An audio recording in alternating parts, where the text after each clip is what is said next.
even in the 1-3-1 going into this matchup. I'm just excited to see how they'll execute. Yes, I think the execution is going to be extremely important, especially for Dreammax's side. I mean, it needs to be spot on here. There's a lot more forgiveness in Todak's lineup because again, oh, you missed the 3 hits of Jikundo, you got the Shrimpo to get you out for free. Moon, it's like, I get my passive, they walk away, like, oh, okay, I'm at no real loss. E1 just walk into every single brush until it's alright. And now Moon, once again, he's gonna start with the harass. Now between Moon and Nyx, I'd give the dueling advantage to Nyx, especially since there's no one with Todak's Moon. The damage on the Kagura is also very much surprising, especially with that flame shot. Now E1 goes ahead and does the Hayabusa, the Hilda special, while Hayabusa threatens a kill. That was close though, Luis almost had him. No, there was no way he was going to kill him there. As long as E1 still had the flicker, and until Jawhead hits level 2, then he's got some kill pressure. But for now, as long as E1 doesn't, you know, overstay his welcome, he still has the flicker to get out of the tightest of situations. Now, here comes the big question. Now that E1 has been chunked out, what about the purple buff? Are they going to look for those big invades? Are they going to keep harassing him here? Jawhead still hasn't hit his level 2, so it's still possible. I mean, that's something to note. Flicker already burned. That's as well an extra little chunk of health for E1. Again, if a Hilda is able to dash in and flicker into a bush, then that's fine. She's not going to die. So right now, I think that's something to note. I guess a minute and 30 seconds in, there's so much more time for E1 to get harassed. And here's what I'm wondering. Why did they give X-Ray the killing spree instead of the high and dry if this was their plan all along? I guess it's the flex.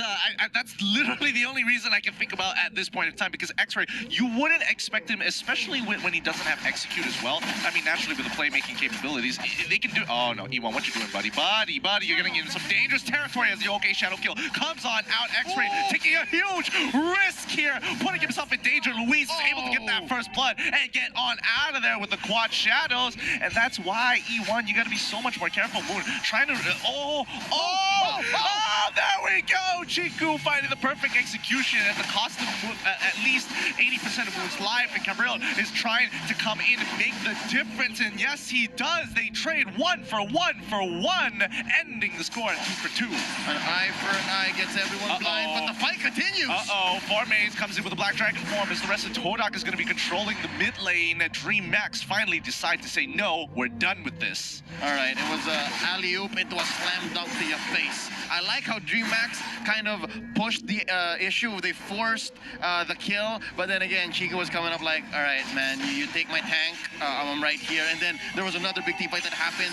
But again, it was all part of the plan. And nice take on the turtle. Oh, good steal, but the full fight is coming on. Cabrera is going to be so caught out of position. The OK Shadow just secures one. Matilda is down, and E1 forced to flicker out once more. X-Ray comes in, hits him with the Way of Dragon, but doesn't take it back because he put it on Mikey again. Ejector, real scary. So yeah, this is how we read it, man. This is, what, 3 minutes in and already 7 kills on the board. 4 to 3, relatively close gold lead here for Dreammax, but only by, what, 200, 300, still very close. So yeah, this is what we said. A lot of this series games are gonna have almost double-doubles, I'm guessing. Yeah, I mean, considering that we're slowly going in towards the mid game here, everyone's hitting their level 4s. What should we be expecting here? But before that, let's check out this 1v1 between Formaze and Cabral, because once again, Formaze has his passive online. That's when Lapu Lapu needs to back away, but Luis is here to say, hello, give me that free kill. He's gonna take the OK Shadow kill. He goes into his Black Dragon form, gets on out of this. Luis, what you trying to do, buddy? I need to stack up his passive as hard as possible, but Formaze not gonna let it happen. Phantom execution as well, coming up on towards the top side of the map. They trade 1 for nothing. Off camera, almost missed it. Chiku gets in there, and now they're gonna get a good chunk of this outer turret energy shield. Tom is doing his best. I don't think he's ready just yet. Now, back to the question. What can we expect? One is that whoever doesn't learn fast enough that these fights are not as fruitful, that it's not going to lead to anything unless you can convert, then you're losing the fight already. So I think so far Todak is making Dreammax pay, but look at this, a huge rotation. What do they look to gain here? Not too sure, but X-Ray, he's got to get on out of there. Flickers out as well. But crossbow of Tank getting some good damage onto Chiku. They might have to. Oh, they're not pushing them off of the turret itself. Okay, interesting. Now E1, he's gonna be jumping onto Luis this time round. Gonna take the full brunt of damage from the OK Shadow Kill as he goes over, gets ejected backwards. They're gonna secure the kill onto E1. Dreammax finding some profit. Oh no, I don't think Moon should have waited for the circling eagle. Like, he held it back, as you can see. The ult is still there. So if maybe he did, E1 would survive, but this doesn't cost much to Todak. I mean, if E1 dies, that's fine. He'll be back. He's a tank. It's his job anyways. Save all, especially Chiku. And right now, Moon is saving it, maybe possibly to help Chiku get this, but hold up! Chiku using the Black Thorn Rose to get on out of there, but unfortunately he wasn't able to do enough damage to get on out. Maike takes the brunt of it, whereas E1 is able to secure that execute. Luis is just waiting for his cooldowns to come back up into that fight, but Cabral is doing such a good job after he's going in, allowing Luis to open up into the backline and securing another kill onto Formezi. This is bloody. 7-5 already, not even 6 minutes in. Still maintaining this very small gap between each other. Dreammax ahead by about 1,000. Oh, now it's growing. 1,000 and change, almost 2,000. And here's what I'm noticing, all right? I do see that Moon seems to be holding back. I guess Moon isn't as ready as X-Ray to go for these play-making moves. And again, Circling Eagle, if he used it, would have been off a cooldown right now. Yeah. Maybe could have even saved Chiku. Yeah, it could just be reaction. One or two things: either miscommunication or just not reacting as fast as he should. X-Ray getting the Blade of Despair ready as the rest are looking for information. I mean, E1, he finds the information, but hopefully he doesn't get caught out again. I mean, I think there's one job for E1 right now, and act as a enforcer, the muscle for Chiku to make sure that they spot out where the jawhead is. But oh! Way of the Dragon securing that kill, locking them down, allowing Chiku to get to the backline. Nyx tries to blow him away with the flame shot, but it's not going to be enough for Mezi going in with the Dragon's Tail. Now in the Black Dragon form, they're going to force the fight in towards the jungle of Dreammax. Dreammax need to make a choice here as Maike bringing in and baiting for Cabral, who's going to jump right over the wall from the blue side. However, looking at mid-tier 1 being destroyed and going over into Todak's favor. Now purple buff, a huge place to fight, but E1 is going to sacrifice his life. Crossbow of Tang onto Chiku here. They don't even get the purple buff. Nice diversion play by Todak, but just the same, they're trading a little too close for comfort, and that's going to be 2 for none for free. But in the end, they do get 2 turrets down bottom and mid. Right now, Luis is very confident. He knows that there's no one who's going to steal it, and Cabral here gets hit by the Circling Eagle, and right now it's a 2v1. How is he doing this? Lapu-Lapu's have been up to this shenanigans for 3 days now. Yep, and I mean, that's what happened. It's very similar to how an alpha works. So, you know, that's one of the tooltips they tell you is like, hey, as long as there's a way of use your sweep and you get health, same thing goes for Lapu-Lapu. And he has multiple abilities, so he can really stack up the healing super, super quick off the wave. But it is a shame to see that he has 5 assists, 2 deaths. Given the Festival of Blood, give this man like 3 or 4 kills, it'll be worse. It'll be harder. So I think that's what Todak is trying to stop. I mean, it stacks. Oh, wait, hold on. The way of the Dragon getting onto Luis, but he still has that quad shadow already pulled out. Mikey accidentally throwing Nyx backwards here. Okay, they'll take anything at this point, but at the very least, it's still profitable, and Nyx is in a safer position. I see the problem with Dreammax right now. They have been ahead for the past maybe 3 or 4 minutes. They just can't find a way to make that lead grow. It's so hard, especially against a team like Todak, but they should note something. They should see that, hey, Moon isn't using his ult as often. So maybe we can bait him into actually taking out someone, especially when it's too late. And that's how you end up with a situation like in the bottom lane earlier, where it was 2v1, it was Cabral, and if only X-Ray did not have any killer instinct, it would have been a waste. It would have been maybe a 1v2 with Cabral winning. Potentially. For Maze just purchasing the Bloodlust Axe as well, that could be a significant game changer here. Moon, he's going to get some damage onto Luis. This could be a full dive. Thorn Rose comes through. Way the Dragon, perfect dive coming in for the side of Todak as they break bot tier 2. However, mirroring on the other side of the map, Holmes as well as Cabral, they're going to be able to take this down. Cabral realizing, okay, they don't need me here. I'm going back to base. This is dangerous. You're on your own here, Holmes, and right now, Maike, Nyx, and Cabral have to defend because early on this game, 9 minutes, 30 seconds, if they get penetrated here, that's going to be an all the more easier first level Lord away. About 10 seconds from now when E1 gets ejected, here comes Moon, the free dashes. Oh, I love it. Yep, he's doing a really good job, and I mean, I would say E1 has made a couple of mistakes, but now that he has one, at least I'm pretty sure he's got an item list. Pull up that item list real quick, just to double check, because when Hilda gets that first time, at least she becomes a lot more sustainable, so the ejector is less of a problem unless there's 3 people. And at that point, it's just numbers. It's just math, right? Like, if there's 3 heroes jabbing away at you, you're going to get knocked out sometime soon, all right? Now, I like how Dreammax has gone from, okay, let's defend top, into actually barricading the Lord. And right now, the fight is all about bottom. Yep. They look to rotate here. E1 now. Oh, no. Oh, he had to blow his flicker there. And now Chico, he's kind of trapped, but he quickly gets that puncture right over the wall. Yang overturn coming out, as well as Moon trying to start an engagement. It looks like Todak, they're not all about it. They slowly pull away. They don't like these odds as they back away in towards the mid side, knowing that Lord is up for grabs. Nyx purchasing the necklace into Rad. I love it. If Moon picked anyone but Matilda, I'm pretty sure everyone from Todak would have been at half health. But again, the fact that this hero gives shields, so good. What was E1 doing? This is what we were saying. Just the numbers are against you, my friend. Now Chico getting chased down. Formaze acting as a wall. Just leave my core alone. Yep, and now they're trying to get on top of Homens, and they do a really good job. Moon getting that circling eagle, but now Formaze has no way out. It's all about Chico trying to make the play with the Thaw and Rose as well. He's running out of cooldowns. He has to make something happen. He gets pulled in towards Moon's side. Can he make it out? Cabral on the chase to take Chico out. Moon is safe. Ooh, Justice Blade doesn't exactly land. Puncture is able to go through, but now Cabral getting it at full charge, getting another Justice Blade once more. Pops the ult, but Chico able to have some quick fingers, pulling himself to Moon into safety. All right, this is again something I noted yesterday. I'm not sure if it was the backstage or if it was during a cast, but really, I think this metagame incentivizes heroes that have so much mobility that you can extend a team fight and just call it a chase.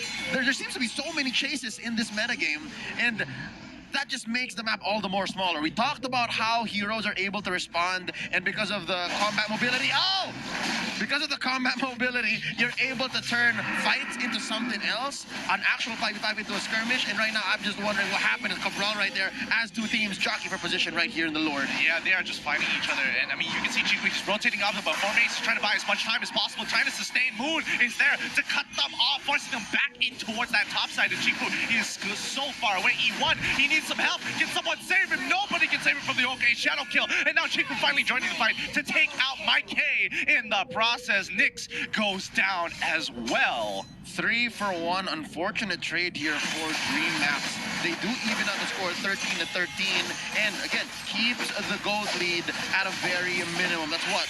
Barely 1,000, but at the price of what? The first Lord. Todak goes for it. I do believe that was illuminated. So yes, imagine that. It's a stronger Lord, it's a golden Lord, and it is going to enhance your minions. So I'm guessing what's next? Going to be a push. Oh, but wait! He is so gone right now. The mega kill going over to Luis with the Blade of Despair. Can we, let's have a look at the items. I want to see where Luis is currently at, and I want to know where Chico is currently at. Endless Battle, Blade of Despair, Raptor Machete. What's Chico looking like? Chico is Blade of Despair, ahead Endless of Battle. one, ahead by 1. Yeah, and Queen's Wing ahead by 1. I guess that's okay, but he's already got his core items with the Endless Battle and Blade of Despair. That should be enough work. E1, on the other hand, he's only got his Athena's shield. That's not going to be enough, like especially against people like Homus and, more importantly, Louise, who has that physical damage. I mean, this is what I expected, just the same, because there are 2 core heroes on the side of Dreammax. You have Homus on the 1-1, and you have Louise. So yeah, they are kind of sharing the same pool. Henceforth, that's Chico advanced by 1. But yeah, you have to consider Homies. Look at this, doing so well to defend, and they did not lose any turrets in the process. So that was, I think, a win for Dreammax in the long run. Oh, for sure, it's a win for Dreammax. And Todak, I'm not entirely sure why they didn't want to, like, at least force a fight or maybe consider something. I guess they know that Dreammax has some pretty good team fighting capabilities in comparison to them, mainly because of the Kagura and as well as Cabral, who really work well together. Yin Yang overturn, if they're really, really close together, Cabral jumps in for some big, big void damage. if anything, there is one more facet of Cabral's kit that he has to use in coordination with Luis, and that is the wave clear. Like, you can't do OG Shadow Kill when there are so many minions.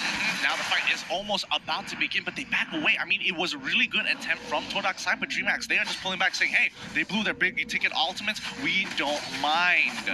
Let's make sure here that Luis gets his orange, fellas, and indeed he does. Here we go. E1 looks to be in trouble once more. Nope, they're not going to force the issue, and again, turn this fight into a chase, which, by the way, is beneficial for the one who's running away, for the most part. Absolutely. And you know, the more I look at both Dreammax and Todak, I'm realizing they're kind of like one in the same. Like their play styles, they're looking very fluid, very instinctual when they play this game. You notice that? No set structure. They feel it out a lot of the times. Oh, we can get away with this. Okay, let's try it one more time. And the same thing goes for Dreammax. Okay, we win in this particular way. No worries. Let's see if we can push this a little bit further. Very tactical, if you'll ask me. But in terms of strategy, I'm not sure exactly what they're going for. For Todak, I guess, yeah, you get the funnel onto Shiku, but hold up. Oh, man, Moon, he managed to get out with the help of that Winter Truncheon. Now, Formace on the... Look at that flank angle coming in through mid lane. Cabral now in some trouble. He quickly drops down his ult as well. But Formace, he's caught out by 4. He needs the help. Can he jump to Moon? Yes, he can. Gets it in time. They want to end it. Todak, they can go for it right here, right now. Can somebody please hit that pistol as they pull back? X-Ray going to be going down over to the OK Shadow Kill as Shiku hops on up with the puncture. They lose 2 members for nothing, and this is what I was talking about. Todak feeling very instinctual. They let go of a huge opportunity to end this game. Moon is gonna get caught out. Circle Eagle ain't gonna save him this time. I'm betting he wishes it was like a rectangle eagle go all the way back. Oh yeah. But right now he pulled it, and I'm guessing that was like a last minute, last resort. And if anything, thought that did great because they pulled a quick one over Dreammax and even over us. We were talking about all the other team fights that could happen, and they went for the penetrate down bottom. And now Chiku is gonna die here off of that OK Shadow Kill. Hold up. This is looking bad. This is looking bad. Yeah, Lord's coming up, and Chiku's not gonna be there in time. So E1, X-Ray, and Formace have to kill time here. A Lord per side. I don't think they can go for the steal. I don't think anybody has enough damage besides Moon and Chiku. Okay, maybe X-Ray. X-Ray could try to do something, but it's very unlikely. Formace coming in, they have to see he's being bought by X-Ray, but they want to go for this big play. They try to stall this for as long as possible. Formace, he's got his passive on lock, but that's not going to be much, especially when somebody has Necklace of Grasp. Okay, Shadow Kill comes through. X-Ray, he finds an opportunity to get onto Mikey, but he doesn't get the right targets, and Louise dashes on out, Circle E coming in for Moon, can't pull his teammates out. He won. What can he do? He is stuck. Cycle Rune gets right over the wall. Moon is stuck, especially with Open Umbrella coming in from Nyx. They are on a full chase. DMX, they've got the Lord in hand. Moon is on the run. Oh no. Juan wants to pull him out of here, and he cuts him off. Gets the... No, he doesn't actually get that there, but it is over. Crossbow of Tang procs, and that's going to be the fight. We appreciate E1's effort, like, hey Moon, let me try to get you out of there, but it was just too much. And again, just as we mentioned, a lot of these fights happen as chases, and right now, nice use of the ejector. Gonna try to take E1 down, but at least Dreammax knows it's too much to ask to take down the Hilda. What they're gonna do is they're gonna use the pressure of the Lord. They're gonna try to manage all these waves, make sure bottom is crashing in, push mid, and they're gonna go for the opposite. They're gonna polar push Dreammax. They're gonna take mid, they're gonna take top, and wow, the tables have turned once more. Yep, Formace, he's trying the exact same thing. He goes in, however, the rest of the team don't have enough damage. Formace trying to sustain the rest of it as they go for this full-on dive. Cabral getting 2 under his ult. He gets almost getting Chiku in the process. Now E1 tries to go in hard as well, but X-Ray can't really help. Okay, Shadow Kill is there. Moon, he needs to pull him out. X-Ray, he almost gets it, but Chiku puncturing 2. Can't seem to do any more than that. Circle Eagle securing the kill onto Homus, and now it's up to both X-Ray as well as Moon to save this tower, save this inhibitor, and I think this might just be the game unless X-Ray can clear the wave. He does, and he saves it for a little bit longer, but nobody will be able to help him in time. What an upset. Dreammax takes game number 1. The Malaysian and Singapore MPL champions Todak must be just wondering how did that happen. This game was a slobber knocker from minute one. They've been going for team fights, they've been trading left and right. But again, if you do continue trading, the underdogs come out on top.